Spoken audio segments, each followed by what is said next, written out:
Buenas tardes amigos de Perú 21, bienvenidos a La Voz del 21. Mi nombre es Oscar Quispe y de inmediato nos vamos a conectar con el oficial en retiro de la policía, José Luis Gil, ex integrante del GEIN. José Luis, ¿cómo está usted? Buenas tardes, Oscar. Muchas gracias por la invitación y a la espera de tus preguntas.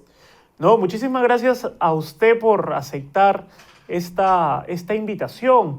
Lo hemos llamado porque usted es un agente, es un investigador y es un especialista en todo lo que concierne al tema de los organismos generados de Sendero Luminoso. Y también, sobre todo, usted conoce y ha investigado muy bien a esta organización terrorista.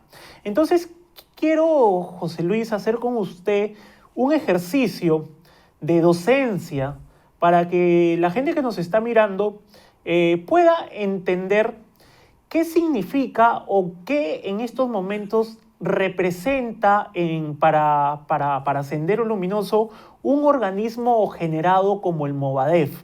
Por favor, José Luis, háganos esa explicación. Bueno, gracias, Oscar.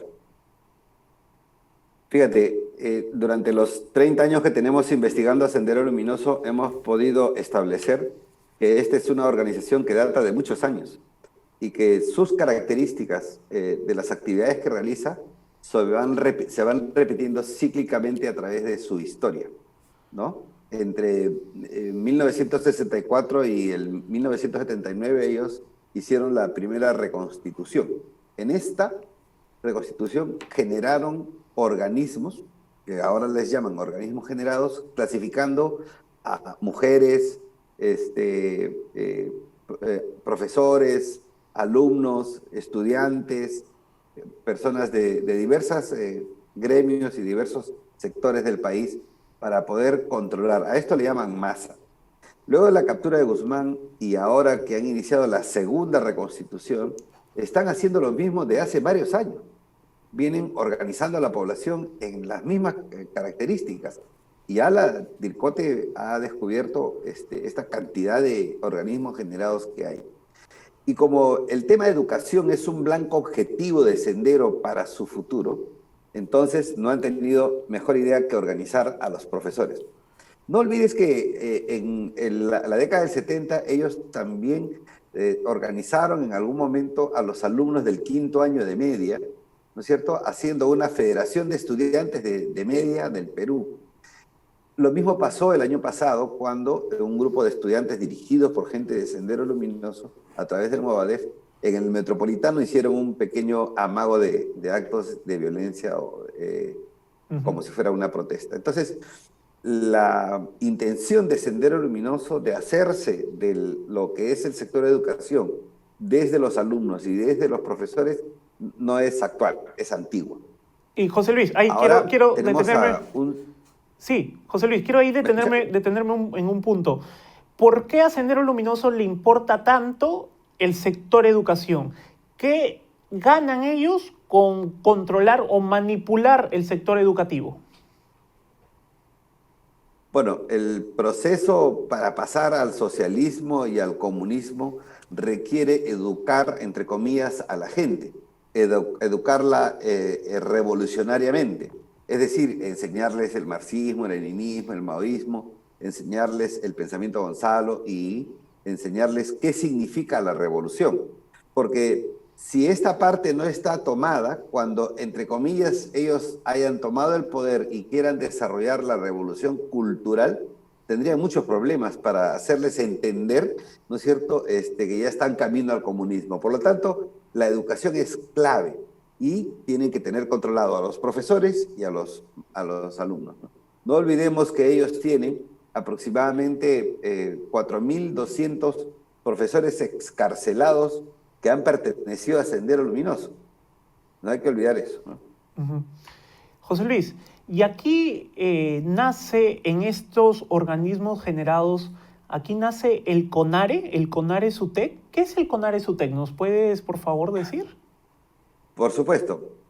Cuando ellos ya toman como un blanco objetivo el SUTEP, ¿no es cierto?, que lo maneja Patria Roja, hacen un razonamiento que es una contradicción en sí mismo el SUTEP, porque ¿cómo es posible que el SUTEP tenga la derrama magisterial que está aplicando, ¿no es cierto?, un proceso mercantilista usando pues métodos de economía, porque esto funciona como una empresa de primera línea, porque tiene negocios, produce dinero, ayuda a los maestros generando recursos. O sea, el capitalismo se ha introducido, dicen ellos, dentro del SUTEP. Entonces, eso es revisionismo y hay que eliminarlo. Entonces, estos profesores, Sendero decide a través del MOVADEF crear un nuevo organismo para revisar y reestructurar al SUTEP. Entonces, le llaman Comité de Reestructuración del Sector Educación, en este caso el CONARE, y ponen SUTEP para que los maestros se pasen a esta organización. Comité y Nacional no lo han logrado hasta ahora, ¿no? Comité Nacional de Reestructuración, ¿verdad? CONARE, Comité Nacional de Reestructuración, creo que es el nombre. De reestructuración de la educación. Sí. Reestructuración de la educación. Y José Luis, cuéntenos, por favor, usted, vamos, lo que hemos visto es que desde que el CONARE comenzó a aparecer, hablamos del 2006 para arriba, hemos visto una serie de dirigentes que han ido sucediéndose, ¿no?, en el CONARE. Y no solo en Lima, sino también en las regiones de la Sierra Centro del país. Y aquí, en el 2017, vemos que aparece un profesor llamado Pedro Castillo. Y mi pregunta aquí es, Pedro Castillo dice que él no pertenece al CONARE. Y mi pregunta es la siguiente. ¿Es posible, era viable para el CONARE que ellos elijan como su jefe del comité de lucha, como le llaman ellos, a una persona que no sea de su entorno? Mire, la estrategia que ha venido usando Sendero tiene que ver con principios militares. El trabajo secreto y el trabajo abierto. Si lo que hoy vemos en elecciones nos sorprende, bueno, lo sorprende a los que no conocen Sendero, pero los que conocemos Sendero sabemos que este trabajo secreto se viene haciendo hace mucho tiempo y ya se ha informado. Ahora, Pedro Castillo es elegido para limpiarle la cara al CONARE porque casi todos, y él sabía, casi todos tenían referencias por terrorismo o habían purgado condena, o estaban vinculados a Sendero Luminoso. Entonces, busca una cara limpia, por decirlo de alguna forma, para que no se le relacione con Sendero Luminoso. Pero él era parte de este proceso. Él no tenía antecedentes, no había tenido este tipo de problemas, ¿no? Lo convencen y él va. Por eso que nosotros sostenemos que Pedro Castillo no es terrorista, no ha puesto una bomba, no tiene antecedentes, no ha matado a nadie. Pero él está siendo mascarón de proa de una organización terrorista, de un proyecto terrorista, de un proyecto político, de un grupo que tiene antecedentes por terrorismo. Entonces, claro, el señor Pedro Castillo, y nosotros también lo hemos dicho acá, el señor Pedro Castillo tiene razón al decir que él no es terrorista. Mucha gente, según dice él, que lo tratan de desprestigiar diciéndole terrorista. Pero claro, nosotros, por lo menos desde Perú 21, nunca le hemos dicho terrorista. Le hemos dicho lo que usted muy bien está aclarando hoy, que el señor Pedro Castillo fue elegido, ¿verdad?, por el CONARE precisamente para que lo represente. Y una de las cosas que sí son claras es que, claro, el señor Pedro Castillo no tiene ningún antecedente, hasta el 2017 no tenía ningún antecedente. Sin embargo, José Luis, y aquí vamos al punto, las personas que rodean a Pedro Castillo del 2017 sí tienen antecedentes, o fueron adherentes de las listas del Movadef para inscribirse, cuando intentaron inscribirse como partido político, o participaban en las reuniones, ¿verdad? Participaban en las reuniones con otros integrantes del Movadef. Y entonces aquí va mi pregunta. Si bien Pedro Castillo no tiene antecedentes, pero los que lo rodean sí tienen marcados antecedentes con el Movadef, entonces, ¿de qué estamos hablando? Se podría decir que, caramba, no, el señor Pedro Castillo no tiene ningún antecedente, pero la gente que lo rodea sí, entonces, ¿de qué tipo de organización estamos hablando? ¿Es posible que esta estrategia sea, caramba, sigues con los mismos de siempre, pero al líder de este comité de lucha, al líder lo cuidas, ¿no? Evitan que él se contagie del resto? ¿Cómo podemos ver esta estrategia? ¿Cómo la podemos analizar? Bueno, todas estas estrategias están contenidas dentro del plan de construcción, que ya ustedes han hablado en algún momento. El plan de construcción es un documento que se le dio a Sendero Luminoso, no solamente a Abimael Guzmán, se le dio a Artemio cuando fue capturado, se le dio en Tingomaría, perdón, en Huánuco, a una mujer ligada al Movadef.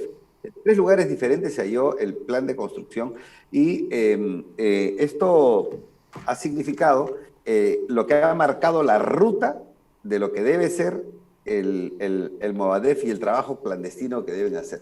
Ellos dicen, por ejemplo, en el trabajo de los organismos generados, dice que ellos deben formar los organismos grises que sean necesarios y penetrar en los organismos amarillos. Aquí está en sus documentos.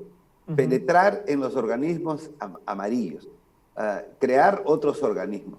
Lo que quiere decir que han formado no solamente el CONARE, sino que luego formaron el clasista magisterial. Para taparse la cara del CONARE, crearon la coordinadora clasista magisterial. Fíjense, y en el año 2020 hubo un evento que se llamó Voces por el Cambio, en la que se juntaron Goyo Santos, Adubiri, Cerrón, la señora Verónica, para sacar un candidato por la izquierda. No llegaron a ningún acuerdo. ¿Qué hizo el CONARE, cubierto por este movimiento clasista magisterial? Propuso a Castillo como candidato de la izquierda, ¿no? Y finalmente lo eligieron. Y él sabe que quienes lo están proponiendo, lo están llevando, es la gente del partido. Te voy a dar un dato más. Quienes formulan el plan de gobierno del señor Cerrón, que ahora dice que es su plan, pero que dice Pedro Castillo que es su plan y que lo va a mantener, es el movimiento clasista magisterial que lo dirige el Movadef. Por eso es que dice que es un movimiento marxista-leninista, pensamiento Mao Zedong. Para no ponerle pensamiento Gonzalo, para no ponerle maoísta, le ponen el inicio, pensamiento Mariátegui. Claro, porque si hablan de pensamiento Gonzalo, ellos ya estarían cayendo en apología al terrorismo, ¿verdad? Así es. Por eso es que Pedro Castillo sostiene su plan, porque ese plan lo ha hecho el partido, lo ha hecho Sendero. Después de lo que vimos ayer, lo que escuchamos ayer, escuchamos a un señor Pedro Castillo tratando de desvincularse de Vladimir Cerrón. ¿Usted ve auténtica esta desvinculación?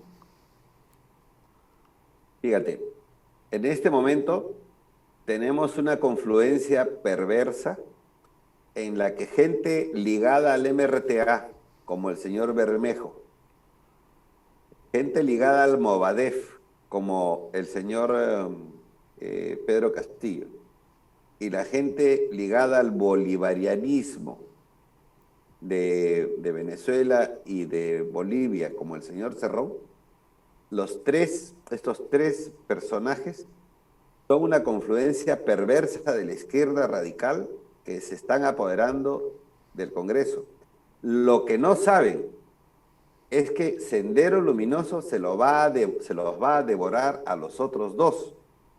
No olvidemos que Sendero Luminoso asesinó gente del MRTA, eso no debe olvidar el señor Bermejo. Los asesinó a los hermanos Cusquén en el hospital Loaiza, porque el MRTA traicionó a Sendero Luminoso. Entonces, Sendero está siendo permisivo hasta lograr el poder. Una vez que logren el poder y el control, va a devorarse a Cerrón y se va a devorar a Bermejo y a la corriente del MRTA. Realmente estamos en una situación muy delicada, muy delicada. ¿Cómo se devoraría Pedro Castillo a sus otros dos aliados, señor Bermejo y el señor Cerrón?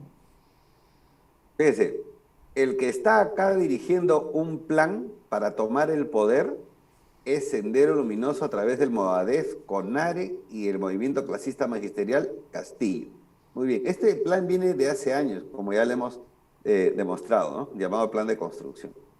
En el punto que dice sobre el frente, hay un punto que dice, y también es importante vincularse con organizaciones populares o avanzadas, progresistas o democráticas, con congresistas, con gente de izquierda. Quiere decir que ellos están dispuestos hoy día a vincularse con todos. No hay problema.